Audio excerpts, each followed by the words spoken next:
Hi, I'm Quentin Fottrell, and I'm here with Tori Dunlap, author of the best-selling book Financial Feminist and the podcast of the same name, and founder of the financial education company, Her First 100K. Tori, welcome. Thanks for having me. I appreciate it.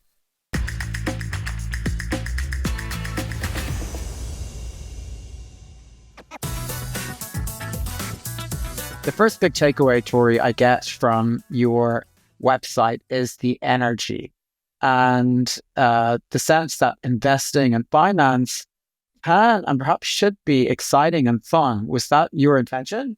I mean, definitely. We want to take something that feels very inaccessible for the average person, especially the average woman, and make it accessible.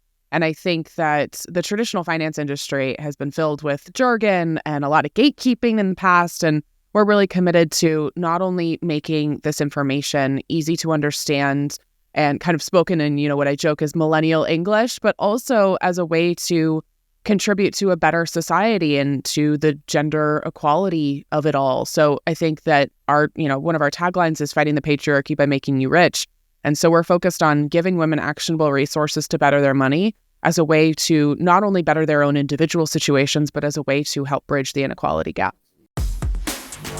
Right. And that trademark slogan, Tori, since you brought it up, fight the patriarchy, get rich. What was it that led you to that very compelling slogan? I graduated college in 2016, May of 2016, and I was going to stomp the pavement, and go out and get my job and, have my coffee in one hand and a briefcase in another. And, I thought I was going to be coming into adulthood and really into womanhood in a different country than what actually happened. Donald Trump got elected, of course, not soon after I graduated college. And that was not the America I thought I would be coming into adulthood in.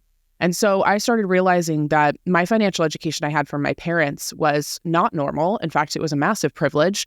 And for me, with that privilege came responsibility. And so I was the friend all of my friends were coming to for advice and guidance about money, while at the same time I was experiencing something that I think all women experience, which is I was in a situation that I couldn't leave because I didn't have enough money. I was in a very toxic work environment. I was getting, talked to extremely inappropriately by certain men in leadership. And it was just a really, really bad situation. But I was 23 and my first job and I couldn't leave. So I started Her First 100K as a side hustle in addition to my 9-to-5. I grew it over time. I actually took it full time in late 2019.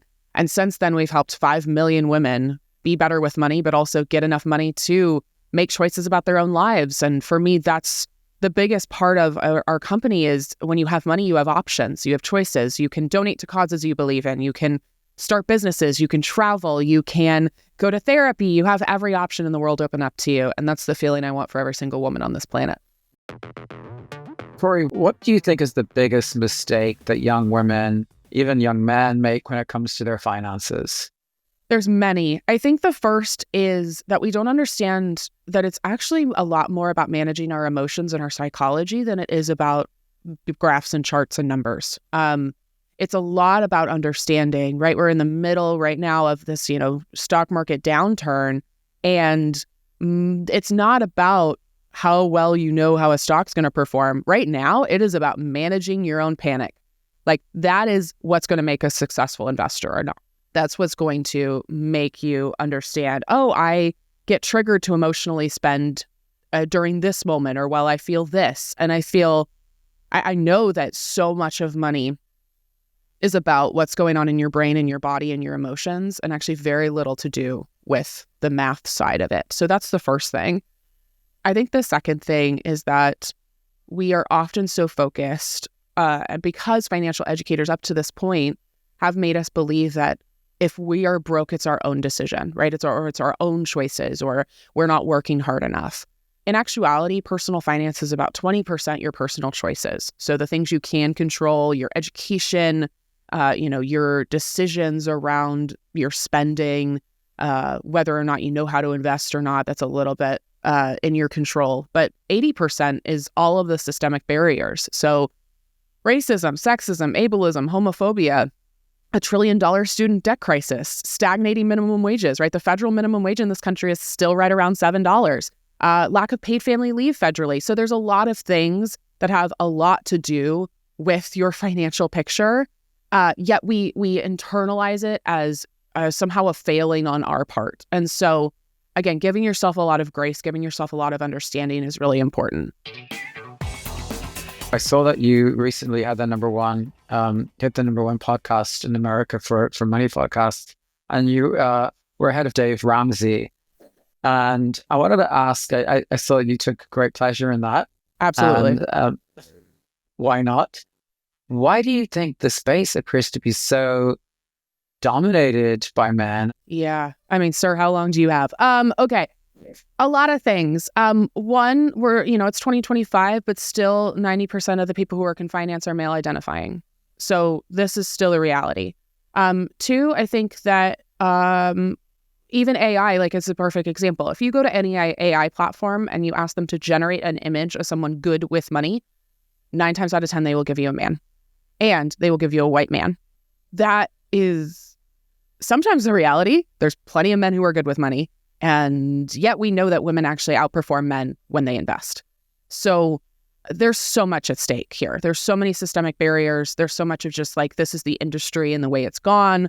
There's also just a lot of intimidation. I wish I could say this is hyperbole, but at this point, I think I get a hate comment from a man every minute.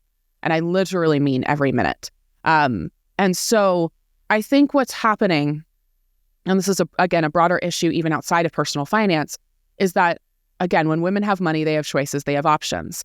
But you're no longer controllable when you have your own money. You don't have to answer to anybody. You don't have to put up with stuff you don't want to put up with anymore. You don't have to, again, stay in a situation that doesn't respect you. Money allows you the ability to exercise your self-worth.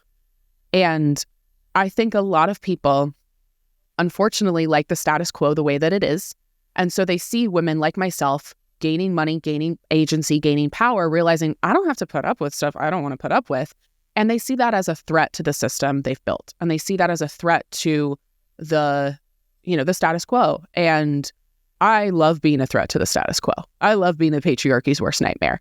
And that is, for me, the feeling I want for women is, I want you showing up in spaces as the best, baddest, fullest version of yourself, even when the industry or the rooms you're in or the tables you may not get invited to are not welcoming. Like, let's build our own tables. What do you think is the takeaway you'd like other women to know about from your own investing experience and making that first 100K? We just need to get started. Analysis paralysis is so real. It's that feeling of like, oh, I need to do more research. I need to figure it out. And like, I literally, the workshop I was talking about, I'm doing it again tonight, and we do it frequently. And we talk about like the myths of investing or the myths of the stock market. And like, one of them is, now's not a good time to invest. And we know that's not true. It's always a good time to invest. Some of the other myths are, this is so complicated. I need somebody else to do this for me. That's not true either. You can do this yourself. You just need somebody, whether it's me or somebody else, to sit down with you and walk you through this. So I just need you to get started. Imperfect action beats inaction every single time. And especially when it comes to investing, we have the math to prove that every day you don't invest, you lose money. So women right now statistically are waiting longer to invest than men, or not investing at all. And again, there's a lot of barriers. There's a lot of reasons why. But one of them is that we don't think investing's for us. And this is back to like the way the industry looks. We don't see a lot of representation. We don't, when we do ask questions on Reddit or on these online forums, or even to, the men in our lives, sometimes we feel like we're condescended to, or we're made to feel stupid. And I just need you to get started. And if you haven't found a space that reflects your values and that makes you, doesn't make you feel shame or judged about your choices, her first 100K is a great place to be.